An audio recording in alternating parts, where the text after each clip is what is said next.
오늘 사마리아 여인이 예수님께 물어봤잖아요. 제일 궁금한 질문 중에 하나가 예배가 예루살렘 예배가 진짜입니까? 아니면 사마리아에 자신들이 세겜에다가 성전을 세우고 그곳에서 드리는 예배가 진짜입니까? 라고 예수님께 물어봤습니다. 이스라엘 민족들은 분열하고 갈라졌지요. 왕국이 갈라질 때 갈라져서 민족적으로도 각 지파로도 정치적으로도 그러면서 갈라져서 예배를 드리다 보니까 종교적으로도 또 구약 성경에 대한 이해, 성경 말씀조차도 남부에 있는 유대인들과 북부에 있는 사마리아 사람들은 큰 갈등과 분열 상태에 있었습니다. 성경은 명백히 예루살렘에서 예배 드리라고 합니다. 성경은 예루살렘에서 예배 드리라고 하니까 사마리아 사람들 예루살렘에 와서 예배해야 합니다. 그러나 정치적으로 분단이 돼 있고 예루살렘까지 가지 못하고 예루살렘에 가서 예배를 드린다 하더라도 예루살렘에 있는 유대인이 안 받아줍니다. 성전 안으로 못 들게 합니다. 이방인으로 간주하기 때문에 그렇습니다.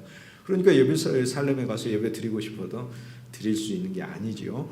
그렇다면 어떻게 해야 되겠어요? 할 수 없이 그들은 이스라엘의 아브라함과 이삭과 야곱 그리고 요셉 위대한 믿음의 창세기에 있는 족장들의 그들의 신앙의 뿌리가 있는 세겜이라는 자신들의 가장 중요한 도시에 성전을 세우고 그곳에서 하나님께 예배드렸어요.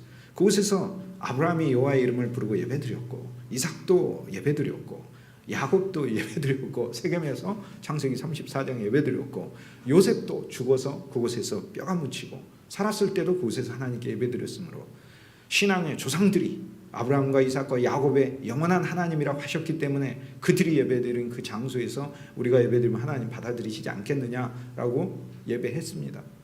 생각 굉장히 가상한 것 아닙니까?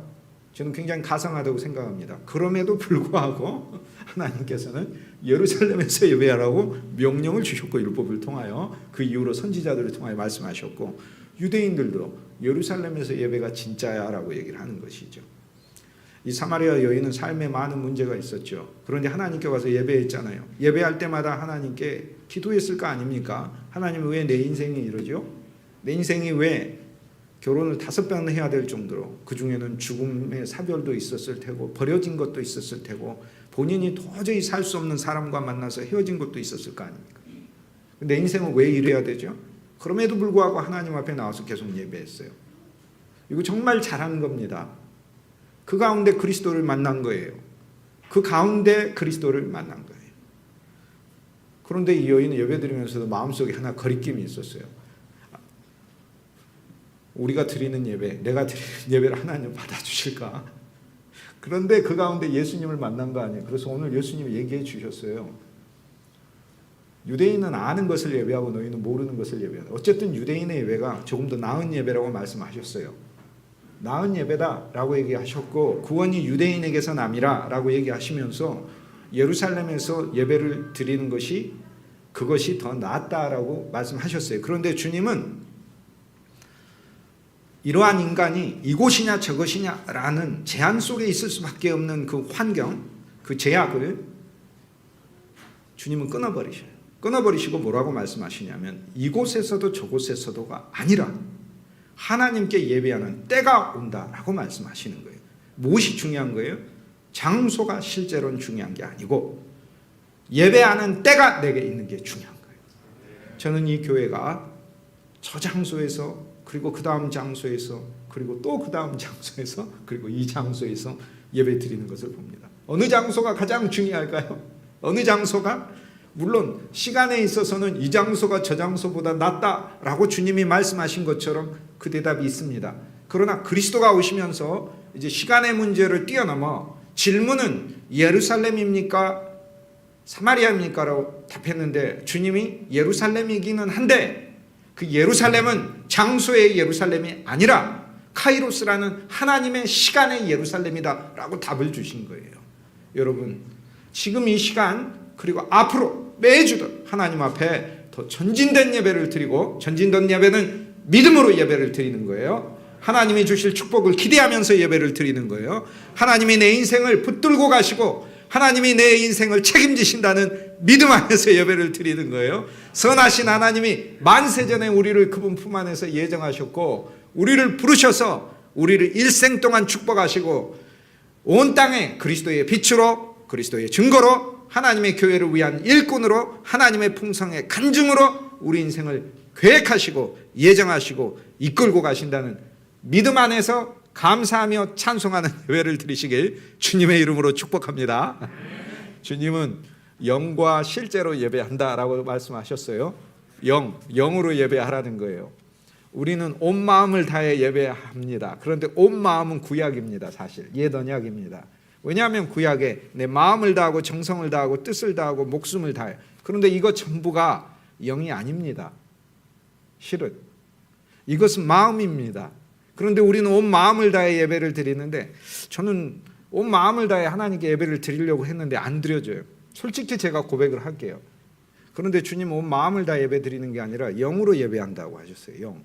그런데 성경이 말하는 영은 둘을 가리키네. 하나는 내 마음보다 더 깊은 곳에 하나님을 알고자 사모하는 기관이 영이죠. 하나님이 그걸 우리 마음에 두셨다는 거예요. 여러분, 내게 영이 있는가? 영이 없이 여러분이 이곳에 있을 수가 없고, 그런 게 있으니까 하는 거죠. 하나님께 예배하는 모든 자에게는 영이 있습니다. 그러므로 마음, 감정, 생각, 사고, 의지, 이것을 초월하여 우리 속에 하나님이 두신 영으로 예배하라는 거고, 주님이 말씀하신 영은 우리만의 영을 얘기하는 게 아니에요. 내가 보혜사 성령을 보내리니, 하나님의 성령 안에 예배 드리라는 거예요. 성령은 어떻게 내가 체험하고 어떻게 경험하고 내가 어떻게 믿느냐? 이거 믿음으로. 하나님의 영이 내 안에 있다는 믿음으로. 그리고 있어요. 없을 수가 없어요. 그동안 예배를 뭘로 드렸어요? 인간의 관습으로 예배. 예루살렘이냐 사마리아냐. 그동안 예배를 뭘로 드렸어요? 신학으로 예배를 드렸어요. 예루살렘 신학이 낫냐 사마리아 신학이 낫냐. 그동안 예배를 뭘로 드렸어요? 종교와 인종과 편견으로 예배를 드렸어요. 우리 유대인이 훨씬 더 나은 예배를 드린. 아니, 하나님은 겉을 보시는 하나님이 아니라는. 그동안 예배를 뭘로 드렸어요? 조금 더 나아가면 감정으로 예배를 드려요. 감정이 좋을 때는 열심히 예배 드리고, 감정이 상하면 교회 일도 안 하고 어떤 일도 안 해버려요. 오직 의인이 믿음으로 살아야지 오직 의인이 감정으로 사는 거예요.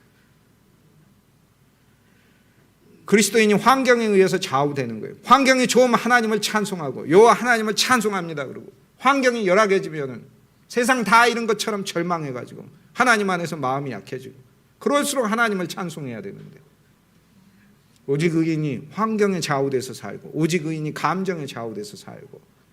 오늘 우리들은 관념 가지고 하나님 앞에 예배드려요. 내 관념이 있는 거예요. 내 고집이 있고 내 관습이 있는 거예요. 그거 아닌 거예요. 타종교가 예배드리는 예배 방식이 있지만 기독교는 예배 방식이 기독교가 별도로 가지고 있는 게 맞습니다.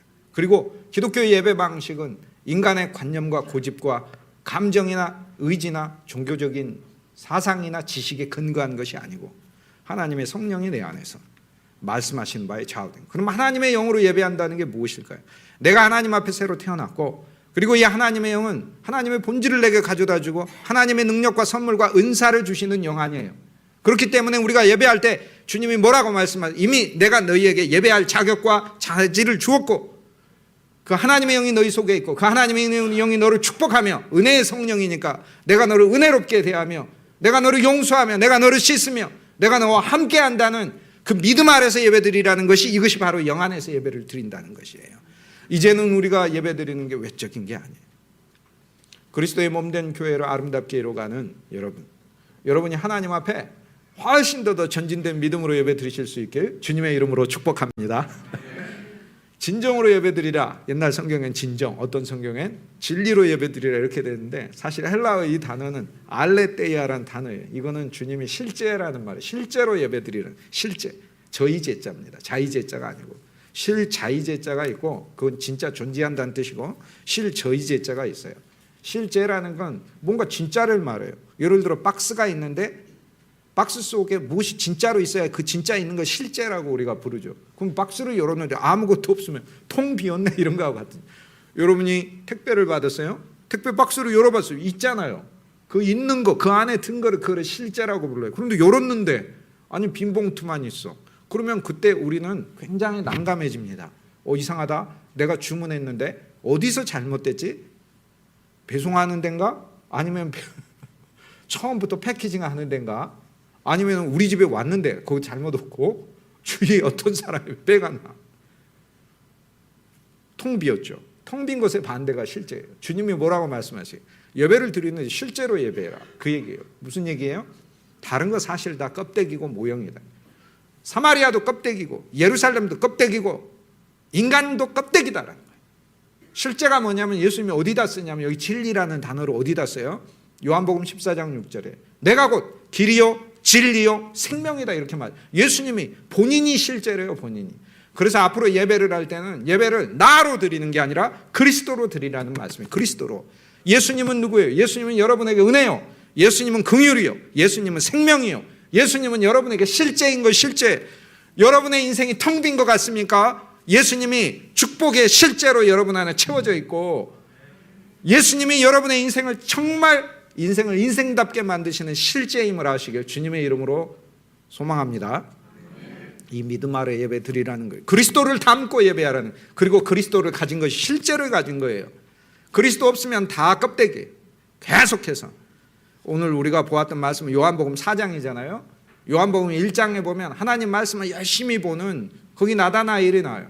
그것도 껍데기. 그리스도를 만나야 실제죠. 말씀을 아무리 읽어도 제일 많이 읽은 서기관과 바리새인이 예수님을 모르면 껍데기만 아는 것 아닙니까? 그리스도를 모르면 예수님을 만나고자 성경을 읽는 거예요. 그 나다나엘이 성경을 열심히 읽다가 예수님을 만나잖아요. 그래서 껍데기의 말씀에서 실제의 말씀으로 오는 거예요. 요한복음 2장에 보면은 가나의 혼인잔치가 있잖아요. 혼인잔치가 있어. 결혼식이 있어. 결혼식에도 인간이 누리는 포도주가 있죠. 기쁨이 있죠. 인간이 만든 기쁨이 있어. 우리의 기쁨이 있잖아요. 이런저런 가정에서, 직장에서, 우리의 인간관계에서, 환경에서, 가족에게서 느낀 기쁨이 있는데 주님이 가셔서 주님이 주시는 포도주가 있잖아요. 이것은 하나님이 주시는 하늘의 기쁨이 따로 있다는 것을 가리키는, 사람이 알지 못하는 기쁨이 있다. 그래서 주님은 인간 세계에서 느끼는 모든 기쁨 그림자고 예수님이 우리에게 주시는 본질적인 기쁨이 따로 있다 이렇게 말씀합니다. 요한복음 3장에 오면 니고데모가 사회적으로도 성공했고 관원이고 출세했고 권력도 있고 존경도 받고 이스라엘의 선생이라고 예수님이 불러줄 정도니까 이스라엘의 선생으로서 이렇게 예수님이 니고데모를 불렀어요. 굉장한 칭호입니다. 너 이스라엘의 저기 형편없는 사람이다. 그리고 너 이스라엘의 선생이다. 예수님이 인정해줬어 사회적으로. 그런데 이스라엘의 선생이면 뭐해? 이스라엘 선생도 거듭나야 되는 거예요. 거듭나야. 물과 성령으로 침례를 받고 거듭나라고 주님이 말씀하시잖아요. 새로운 인생이 있는 것이다 라고 주님 말씀하세요.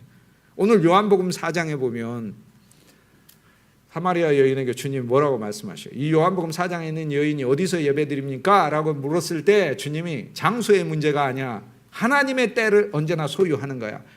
그러면 그때는 누구예요? 그때도 예수님인 거예요. 예수님이 알파 오메가요. 처음과 나중이요. 시작과 끝이에요. 그분이 바로 우리의 시간이시요 영원이신 거예요. 그리스도 안에서 예배하고 그리스도의 영으로 예배하고 그리스도의 성령으로 예배하고 그리스도라는 실제를 갖고 예배하라 라는 거예요. 이제 여러분과 저의 믿음은 더 전진해야 합니다. 우리가 생각하는 신앙에서 더 전진해야 하는 것입니다. 하나님의 세계 아래 하나님께서 우리에게 주시고자 하는 그 진리가 더 있는 겁니다. 오늘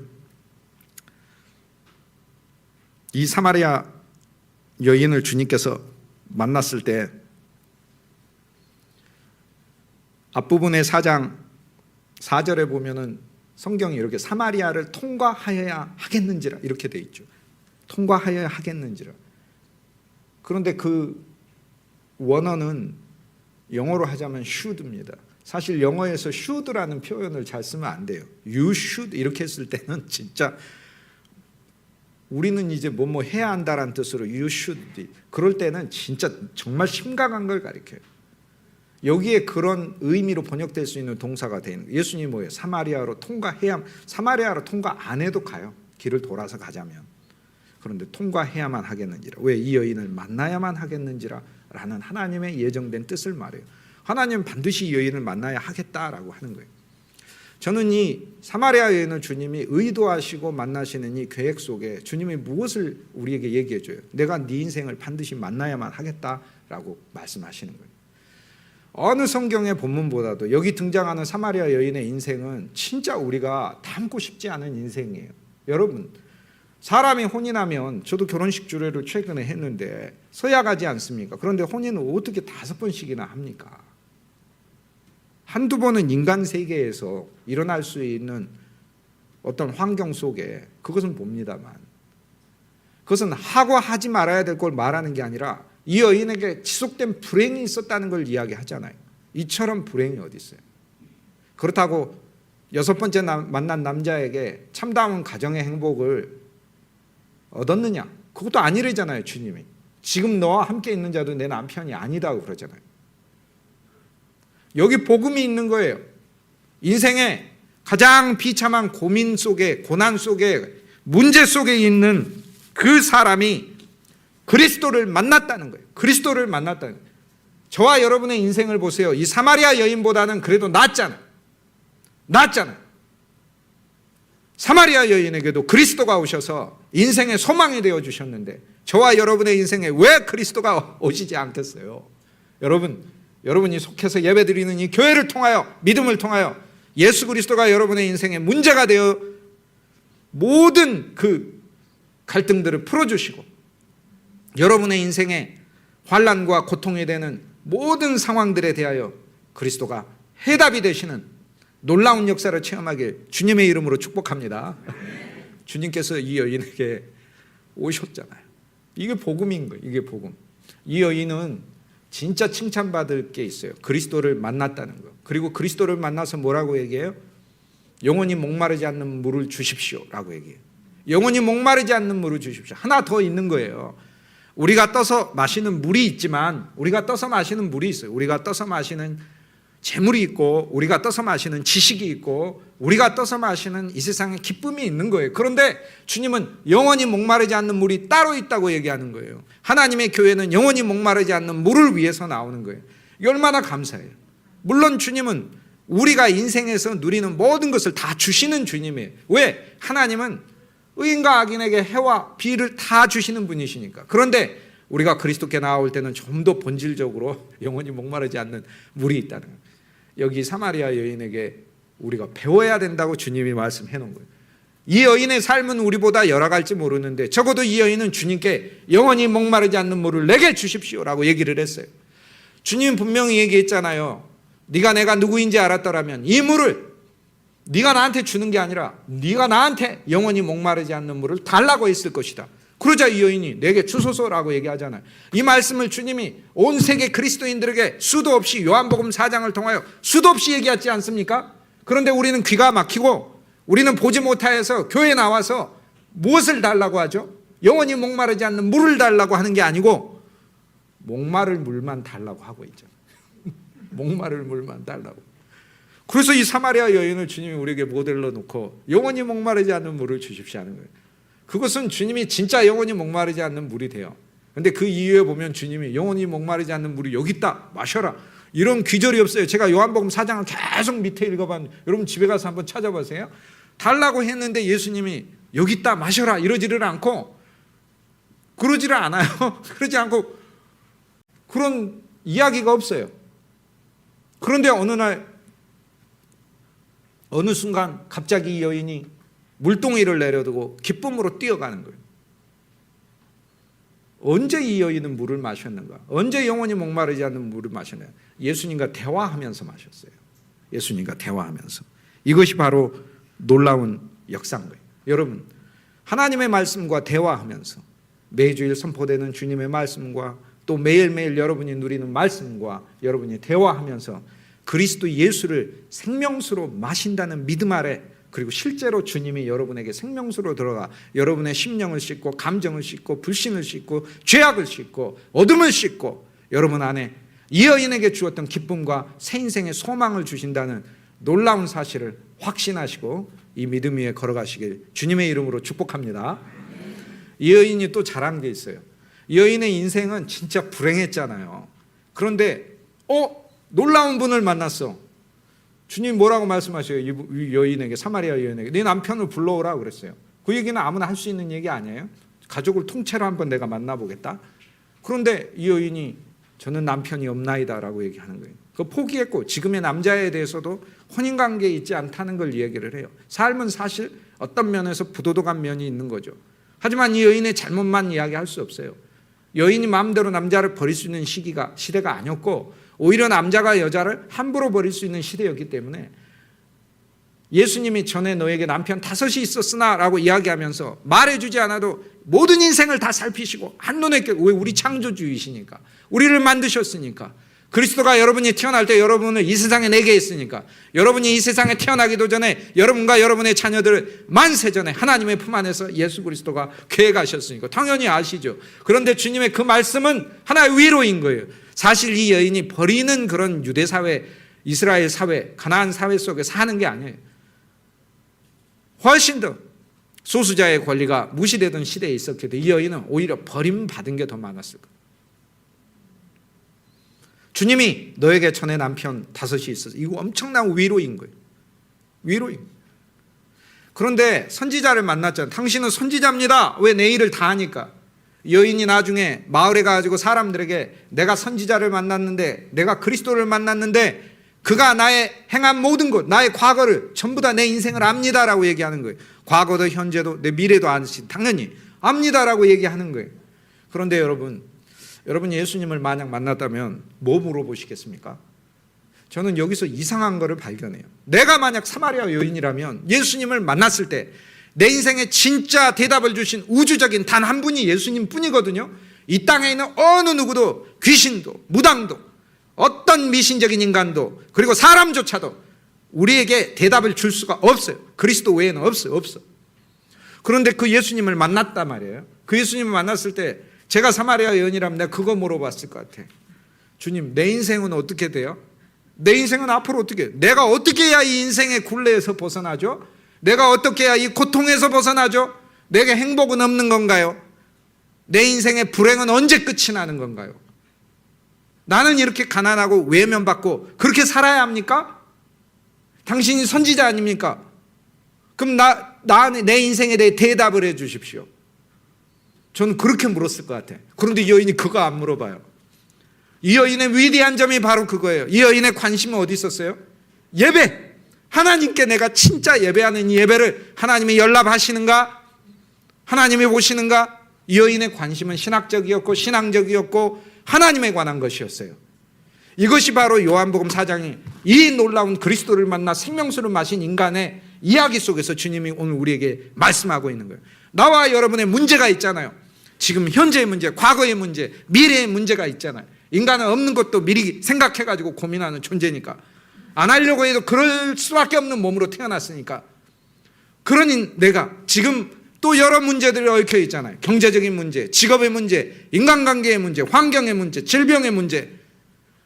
근데 그리스도가 나타났어요. 여러분 뭘 질문하시겠어요? 주님, 내 병은 언제 낫습니까? 주님, 나는 언제 부자 됩니까? 주님, 나는 언제 승진합니까? 주님, 언제 나는 내가 원하는 것을 얻습니까? 여러분 이 질문 하시겠어요? 그 질문 한다 하더라 주님 꾸짖지 않으셔요. 주님은 당연히 모든 문제를 다 알고 계시기 때문에 품으시고 사랑하시고 해답을 주셔요. 그것은 앞에 부분에 나온 수많은 그리스도를 만난 사람들의 이야기 속에서 우리가 알 수 있어요. 그런데 오늘 이 말씀을 통해서 요한복음 4장에 주님은 오늘 우리들이 그리스도를 만나는 또 다른 이유가 있다는 걸 말씀해 주고 있는 거예요. 이 여인은 자기의 문제를 물어보지 않아요. 나는 하나님께 더 예배하는 자가 되고 싶습니다. 나는 진실로 내가 궁금한 하나님과 내가 하나 되는 더욱더 주님의 은혜 안에 들어가는 신앙의 문제에 관심이 있습니다 라고 주님께 그걸 물어봐요. 이게 얼마나 놀라운 일입니까? 여기서 보여주는 주님의 그림이 무엇인지 아십니까? 그 교훈과 메시지가, 여러분 우리의 문제에 집중하지 마세요. 그리스도와 대화에 집중하시고 하나님께 예배하고 주님의 말씀을 알아가고 그리고 주님을 찬송하는 일에 집중하세요. 그러면 주님이 모든 문제를 해결하신다는 것을 가르쳐주고 있는 거예요. 이 여인의 마음에 남들이 알 수 없는 기쁨을 주는 것을 말씀해주고 있는 거예요. 이제 새로운 수준으로 나아가셔요. 교회에 나와서 그동안 내가 주님께 묻고자 하는 그 질문들에서 한 차원 더 나아가세요. 내가 바라고자 하는 것에서 한 차원 더 나아가세요. 이 사마리아 여인처럼.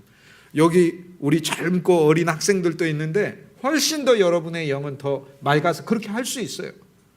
여러분의 인생, 먼 인생을 놓고 하나님 내가 무엇이 되고 싶어요, 하고 싶어요 라는 얘기도 할 수 있는데 훨씬 더 깊고 수준 높은 말씀을 하나님 앞에 구할 수 있어요. 하나님, 나는 진짜 주님을 잘 믿는 어린이가 되고 싶어요. 나는 진짜 주님을 사랑하는 청년이 되고 싶어요. 하나님이 내 인생을 사용하는 그런 인생이 되고 싶어요라고 한 발자국 더 나아가서 이야기할 수 있는 거예요. 단지 내게 있는 고통과 고난과 어려움의 문제만이 아니에요. 사실 주님은 이미 돌보고 계시고 반드시 해답을 주셔요. 몰라도 해답을 주시고 믿지 않아도 해답을 주셔요. 선택받은 자들한테. 사실 주님의 역사는 놀랍기 때문에 그래요. 성경에서는 믿음을 가진 자만 하나님이 고치시는 게 아니라 믿음이 없고 그리스도를 거부하는 자도 주께서 강제로 찾아가서 주님이 치료하신 예가 수도 없이 많기 때문에 그래요. 심지어 초청하지 않았는데도 주님께서 삭개오한테 너희 집에 유하여야 되겠다라고 하는 그 말씀처럼 주님께서 그냥 뚫고 들어가서 만나주시는 경우도 있는 거예요. 그런데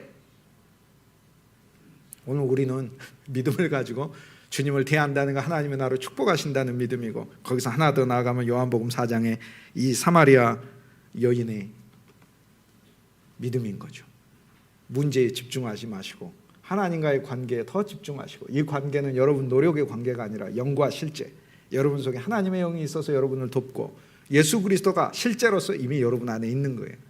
그분을 사랑하고 좋아하고 그분이 여러분의 인생 인도합니다. 여기 젊은 분들이 있으니 명백하게 말합니다.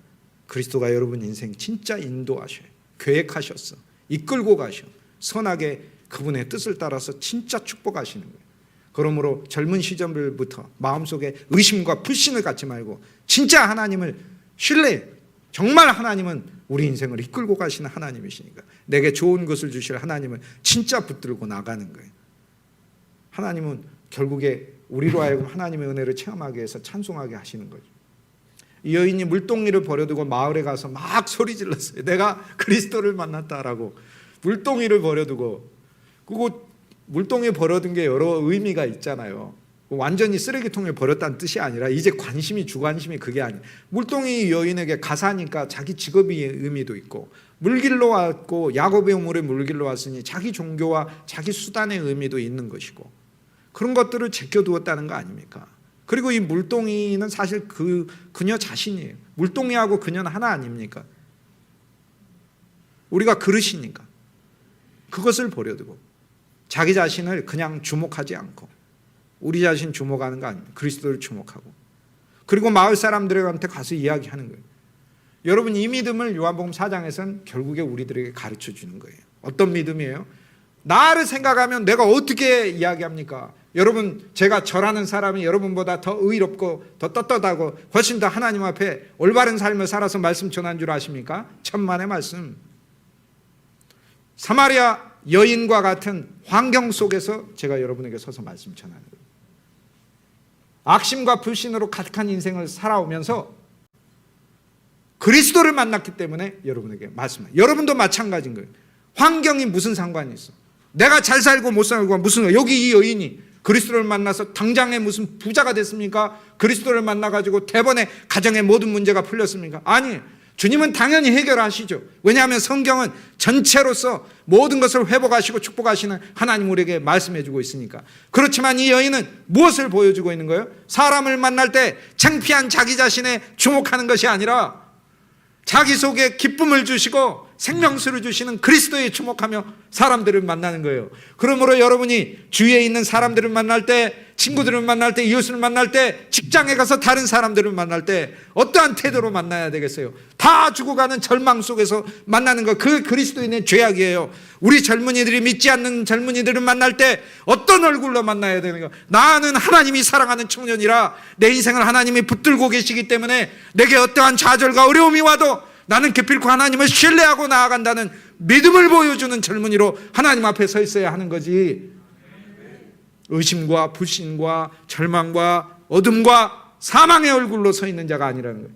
나를 주목하면 이 여인이 어떻게 사람들 앞에 설 수 있습니까?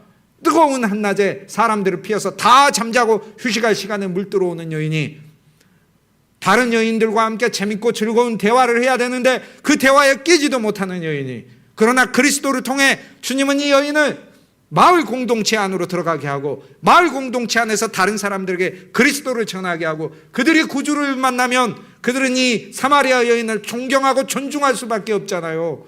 여러분, 우리가 그리스도를 믿는 참다운 믿음 안에서 살면 사람들은 진짜 우리를 존경할 수밖에 없어요. 우리가 어려도 존경을 받는 거고, 여러분이 청년이어도 같은 청년들에게 존경받는 거고, 여러분이 노년이어도 같은 노년에게 존경받는 거예요. 우리들이 외적으로 쌓아온 삶이 우리를 존경받게 하는, 그건 세상인 거고, 세상은 외적 성취를 보고 나는 여러분을 존경합니다, 난 당신을 존경합니다, 각자 자기의 우상을 따라서 사는 것이고, 우리 그리스도인들에게는 이 여인이 삶이 어떠하든지 간에 삶을 주목한 게 아니라 내가 만난 예수님, 나를 사랑하시는 예수님, 내게 새로운 인생의 비전을 주신 예수님, 내게 실제가 되신 예수님, 내 혼과 육은 더럽지만 내게 새롭게 창조하는 영을 주신 예수님, 얼마나 감사해요. 네 육으로 예배드리라 그랬으면 이 여인이 어떻게 예배를 드려? 네 혼으로 예배드리라고 해도 이 여인은 해당이 안 되는 거예요. 그러나 새롭게 창조하는 영을 주시고 모든 껍데기가 아니라 그분이 진짜라고 말씀하시면서 실제로 소유했으니 이젠 자신 있고 당당하게 나아가는 것이죠. 아름다운 교회, 모형이 아니라 하나님이 주시는 축복에 실제로 여러분의 인생이 채워지고 이 모든 좋은 항목들이 가득한 인생과 교회가 되길 주님의 이름으로 축복하고 소망합니다. 기도하시겠습니다. 거룩하신 주 예수님 감사합니다. 사마리아 여인의 아름다운 신앙의 관심이 우리의 관심이 되게 하여 주시고, 나와 우리의 문제에 집중하지 않고 오히려 하나님께 예배하고 하나님께 나아가며 주 예수 그리스도와 사랑하는 교제에 더 관심을 기울이며 집중하는 우리 모두 되게 하여 주옵소서. 우리의 신앙이 더 전진하게 하여 주옵소서. 그리스도의 확신과 믿음으로 충만하게 하여 주셔서 만나는 모든 이들에게 오히려 소망을 증거하는 귀한 사역의 삶으로 쓰임받게 하여 주옵소서. 귀한 성도들의 삶에 주께서 세밀하게 살피셔서 문제도 해결하여 주시고 더욱더 큰 기쁨으로 저들의 인생에 우리 주님 회복하시는 놀라운 역사로 축복하여 주옵소서. 우리 주 예수 그리스도 귀하신 이름으로 감사하고 기도합니다.